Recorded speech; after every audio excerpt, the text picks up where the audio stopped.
everybody, HondaPro Jason here with Jamoto and Aaron from Spoon Sports. What's going on, guys? How are you? Hi, good. We're here at SEMA with the Spoon Sports 25-hour race car. Can you tell me a little bit about this, Bill, Aaron? Yeah, well, it's our newest race car, FL5 Civic Type R, of course. It has a slew of new parts that we're introducing for this car.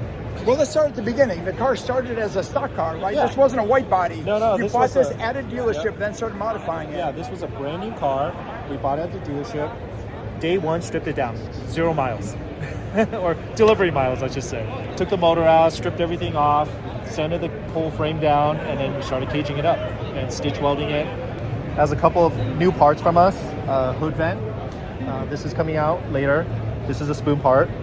It's going to look just like this for production. Look for this in the future. You know, we have obviously our blue color, chrome in the front. This is our front lip, but we've had to modify a little bit for the splitter, so it's going to look similar to this for production. So the fog lights, that's a custom piece you made for the fog lights? Yes, so this whole shroud was created by Cody Paseo, and it brings in air to the coolers. So we have a transmission cooler on this side, engine oil cooler on the other side, and fog lights because we need running lights for the endurance race that we're doing, the 25 hours at Thunderhill. And this hole, it also has a running light in there that houses it. It's normally a vent, but we just put a light in there. And that's pretty much it for the front. The engine is basically, well, we're running stock power because we have a stock turbo. So it's 340 horsepower, which is just a little more than stock, not a lot. Did you build the engine at all? Yes, the engine was built by 4Piston Racing. Okay. So it has pistons and rods and their camshafts, but we had them build the engine for reliability and for future potential of the car versus trying to create more power.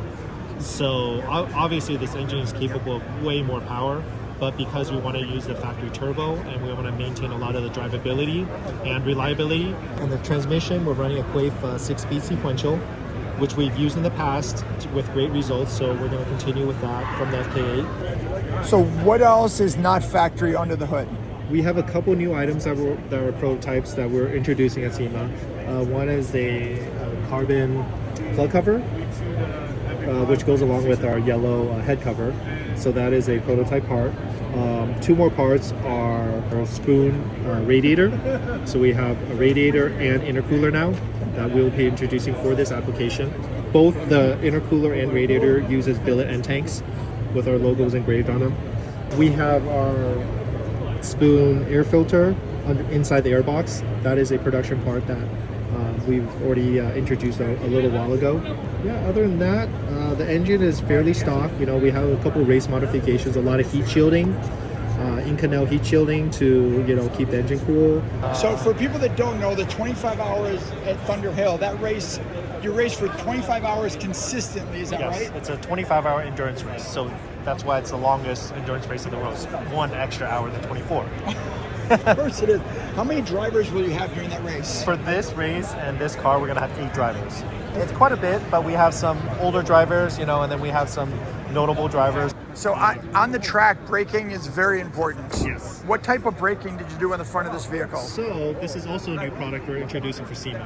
It is a new caliper that's designed by us and engineered and produced by Brembo. So it's based on the Brembo M6 caliper, which is from their GTS kit.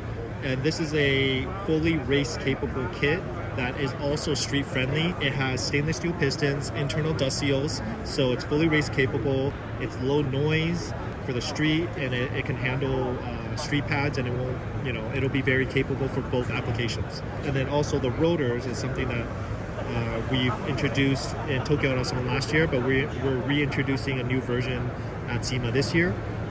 And both these kits do not require each other, meaning the caliper is a direct bolt-on for your factory setup. That's cool. You can put them on your factory rotors, and then the rotor is a direct replacement for the factory rotor, so you can use them with your factory caliper. And then we also make a brake hose kit for this car, which is also independent. It doesn't require you to run this caliper. You can put them on the factory caliper or this caliper. And then of course we have our spoon SW wheel, an 18-inch with Yokohama Advan AO52 tires. So onto the interior. You're still running door panels, at least part of that. So yes, the door is completely gutted. All the crash structure and the reinforcements are gutted out from the door. So we took the door apart and then grinded down all the reinforcements just so it's a bare skin. And then we have the upper door panel still there because driver comfort is actually a big deal. And we need some of these switches, especially the mirrors, not the windows, but the mirrors, they need to be still power adjustable because we have so many drivers.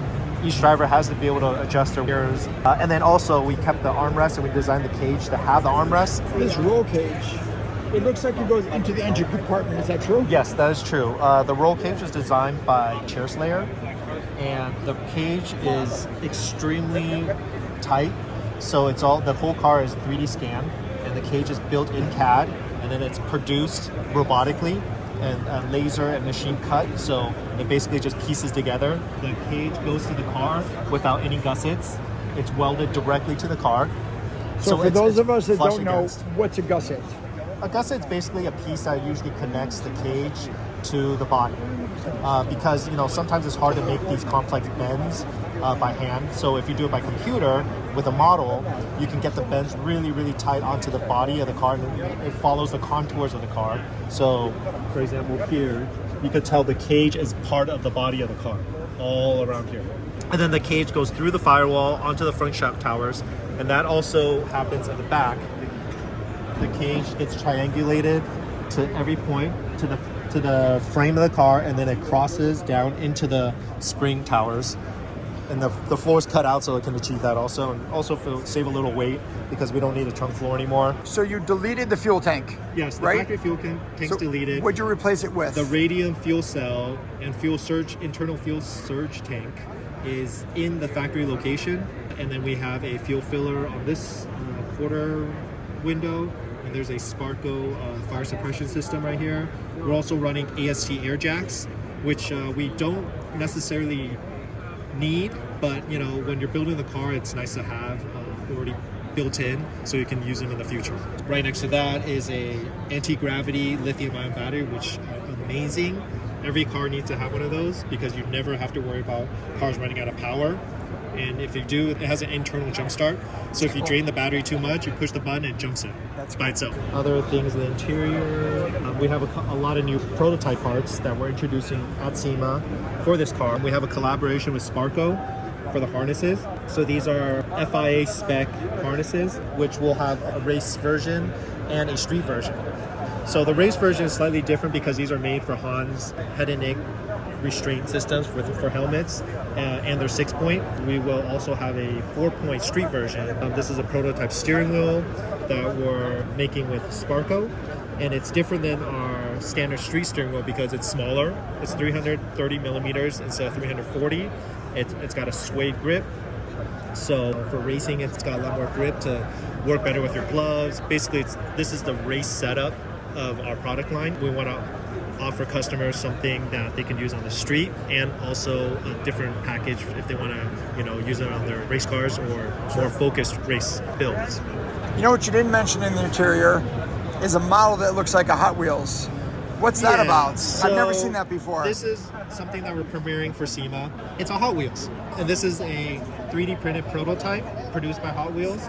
It will be a casted model, I believe summer 2024 is when they're releasing them. It'll be the colors, and it'll be this car in Hot Wheels. It'll be this car in a Hot Wheels. And we can go to Walmart or wherever and buy it. You can go to your local Walmart, Target, wherever. It'll be on the shelves hanging there, and you can pick one up for yourself. Another thing on the outside of the car, which is a prototype spoon swan neck spoiler.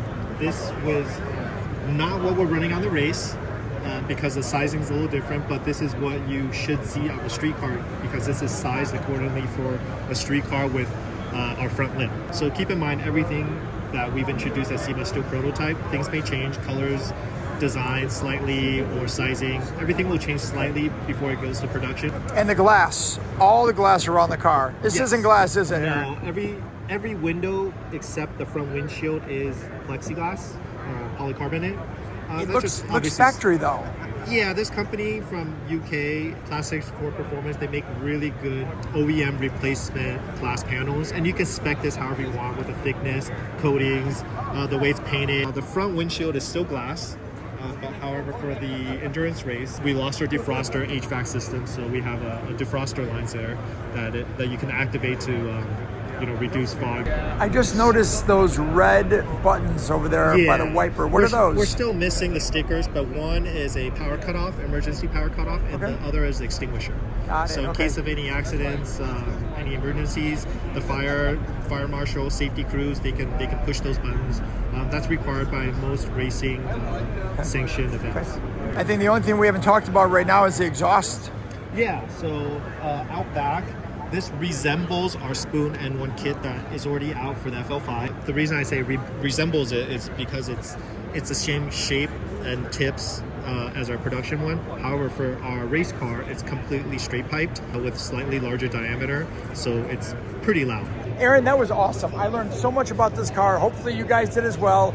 If they want to learn more about Spoon or this car, where can they go? You can check out on Instagram. We post a lot of information on Instagram where we're constantly updating it. Spoon Sports USA. That's our Instagram. Thank you so much for watching. And as always, guys, it's time from SEMA. I'm the Honda Pro. And now you're in the know.